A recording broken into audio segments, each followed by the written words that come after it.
Hi, this is John Darling with Frontier Roofing Systems. Today we're going to go over truck checkout procedures and what to do at the end of the day. So if you have to come into the shop, grab a truck for a repair, or for going out on a job site, first you come here. Each truck has its own clipboard with a list of all the checkout items you need to do before you take off from here. Our little box here next to the radio is what contains all the keys. So that's where you grab the key, where you put the key at the end of the day. And when you put it back here at the end of the day, take a picture of the key for proof for yourself that you turned it in. So this is really important to make sure that our trucks are running healthy and will help cover you. So when you take a truck out and you run out of oil or something, you want to make sure that you check the oil and that it's on the list so that you cover yourself. But if you just take off and run out of oil and blow up the engine and there's no proof that you checked it, then you might be liable. So Jose is going to help us out here. Come outside and we start checking all the fluids first. So first he's going to check out the coolant. Nice and high on that one. We got truck 9 here. So as you go through all your fluids, just make an X on the spot that you checked. Just checking the oil now. Pulling it out. We got good oil, good color. So if the oil's really low, you just want to check underneath where you saw the clipboards. Should be some oil in there. You can add oil. Or if it's looking really dark, then make a note on the paper. So transmission fluid is good. But if you make a note on the paper, you need to also tell Bob or Ed that a repair needs to be done. So there's a couple forms of communication that you can go through. So now we want to check the power steering. It's located on the right side of the engine down low.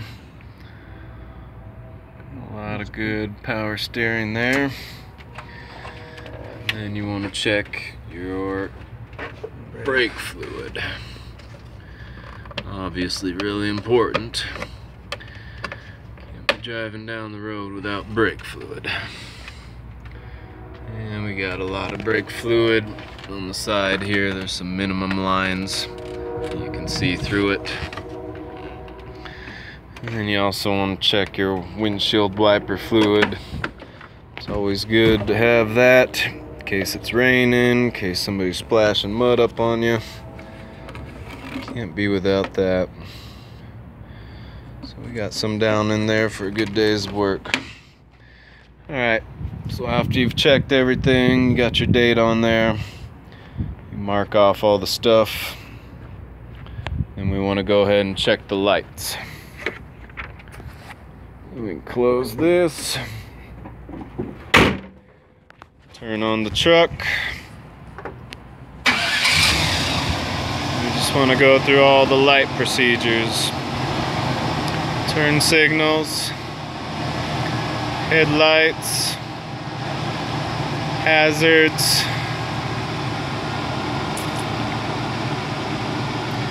got good lights on the truck.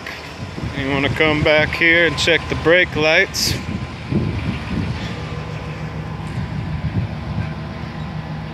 Brake lights are good. Obviously really important driving down the road to have brake lights and turn signals. You also want to make sure you're carrying a ladder, that it's tied off securely. Can't drive away without your ladder tied off. And the last thing you want to do is check your tire pressure. It's right up there, Jose. Jose?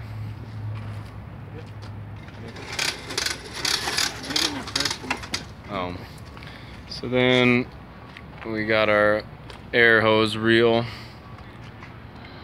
mounted to the wall. Just want to check. I believe these tires hold 80 pounds of pressure. We're right up 75, 80. That's good.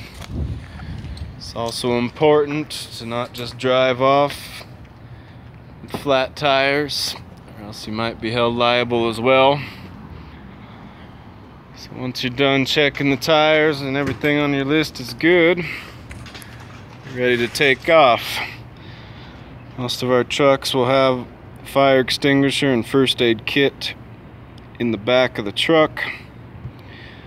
Pulling trailer option is only if you're going to be pulling one of these trailers, and you got to follow those procedures. So then when you get back, truck is checked back in.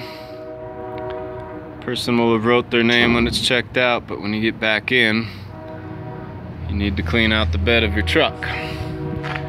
Unless you have an ongoing project where you're using the same material over and over for a week-long span, then you could keep it in here. But if you're just on one repair, you get back to the shop, you need to put material away, clean out all the garbage, so that the next person using the truck can get in it right away, load their materials and tools up, and get out of here. So that is the truck check-in and check-out procedure. Thank you.